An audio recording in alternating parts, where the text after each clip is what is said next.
She missed her birthday. He missed the flight. Rumors exploded. Then, Budapest happened. Kylie Jenner and Timothée Chalamet just did the most Hollywood thing imaginable. They vanished long enough to set the internet on fire, then reappeared together at a quiet cafe in Budapest, smiling, relaxed, and looking very much like a couple. The sighting crushed breakup chatter overnight, but it didn't erase the core question fans can't stop asking. Is this a real relationship fighting through distance, or a perfectly timed PR patch for two of the most watched brands on Earth? He's filming in Europe. She's running empires and raising a child in LA. He missed her 28th birthday, which only poured gasoline on the rumor mill, especially after those moody soundtrack posts. Now, sources are calling this one of Kylie's healthiest relationships ever. So which is it, fragile or fortified? Tonight, we trace the breadcrumb trail from the missed moments to the coffee cup reunion and decide whether this love story is beating the odds or managing the optics. It started with absence, not drama, not a messy unfollow, just silence.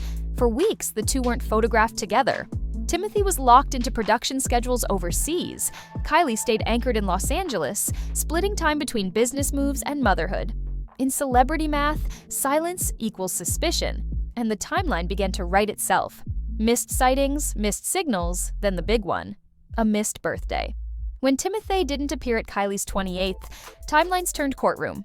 Every story, every lyric, every friend's post became evidence. A Jeff Buckley-coded caption here, a late-night mood there, the algorithm stitched a breakup narrative in real time. And then came the counter-image, a calm coffee date in Budapest. No red carpet, no paparazzi flash storm. Just a cafe, 2 stars, and the kind of candid smile that says, "We see you, internet." If this were only PR, it was the softest possible version. Low-key, human, almost boring in a way that felt real. The point wasn't spectacle, the point was together. That single sighting didn't answer every question, but it did reset the frame. Whatever the last few weeks were, they weren't a clean break. Here's the part outsiders underestimate. Long distance is hard for normal people. Now scale it to global schedules. He's on set, clocking brutal hours under NDA lockdowns. She's a mogul mom with rolling shoots, product launches, and a life that moves in headlines.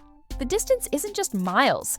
It's time zones, security, contracts, brands, and entire teams coordinating around 2 names that never stop trending. Still, people close to Kylie call this one of her healthiest relationships yet. Lighter, more private, more grounded than the internet wants it to be. That framing matters. Healthy doesn't mean easy, it means effort, habits, and grace when logistics fail. We're told they make it work with FaceTime, stealth visits, and a tacit agreement to value small, ordinary moments when the machine briefly powers down. That aligns with what we saw in Budapest. Not a spectacle, but a slice of normal life. Coffee, laughter, hands close enough to reach without asking. The subtext reads like a pact. Keep it quiet, keep it real, keep showing up.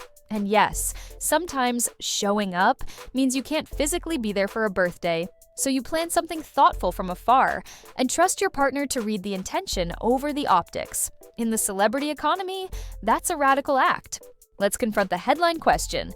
Was the Budapest coffee date strategic optics or organic life? The truth is often both.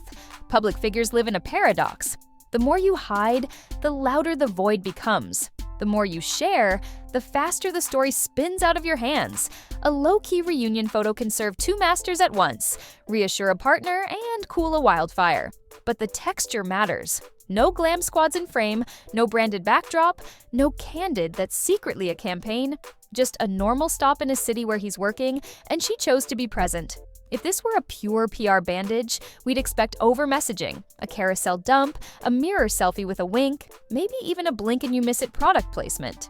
Instead, sources emphasize privacy and a rhythm built around real schedules, not press cycles. That's why the sighting broke so loudly. It wasn't staged to trend, it trended because it wasn't staged. And that aligns with what insiders say about Kylie's headspace. Less meta-narrative, more inner circle, less prove it, more live it. Healthy couples don't performance manage each other. They design a life that can carry both. So, is there PR at play? Always. But partnership shows up in pattern, not isolated posts. The pattern here is consistency, steady silence, then a quiet reset, then back to work. If you're looking for scandal, this story resists you. If you're looking for signal, it's here. They didn't correct the internet with captions, they corrected it with presence.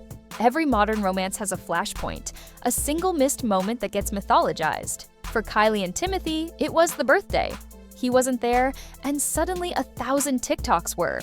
The discourse grabbed at lyrics, camera angles, who stood where at which dinner, and which friends posted what. In that amplifier chamber, tone becomes proof. A melancholy track equals trouble. A late-night story equals fight.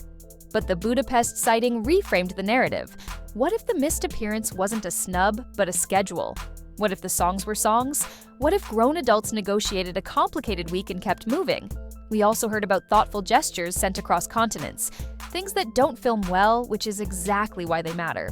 Gifts planned through friends, messages timed between takes, a voice memo when a FaceTime won't connect. That's boring to the algorithm and essential to real life.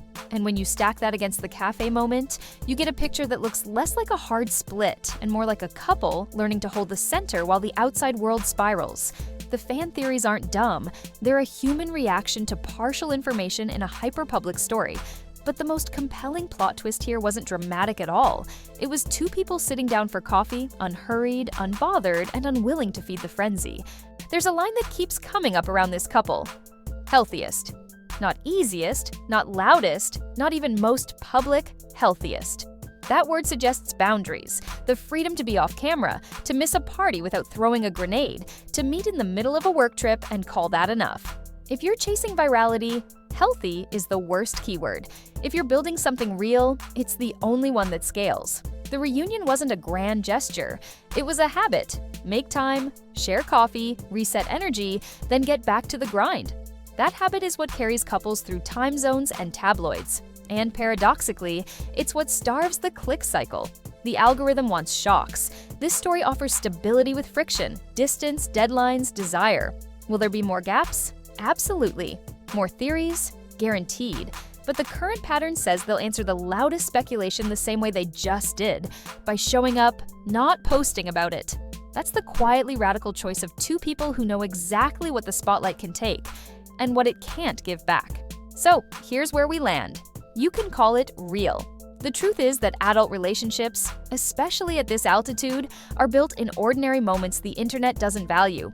Awkward timing, missed flights, coffee before call time. Budapest wasn't a plot twist, it was a pulse check. The rumor cycle wants spectacle.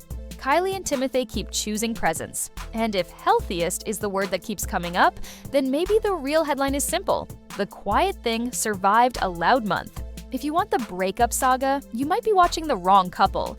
If you want to see what patience looks like under a microscope, keep your eyes on the gaps and the reunions that keep closing them.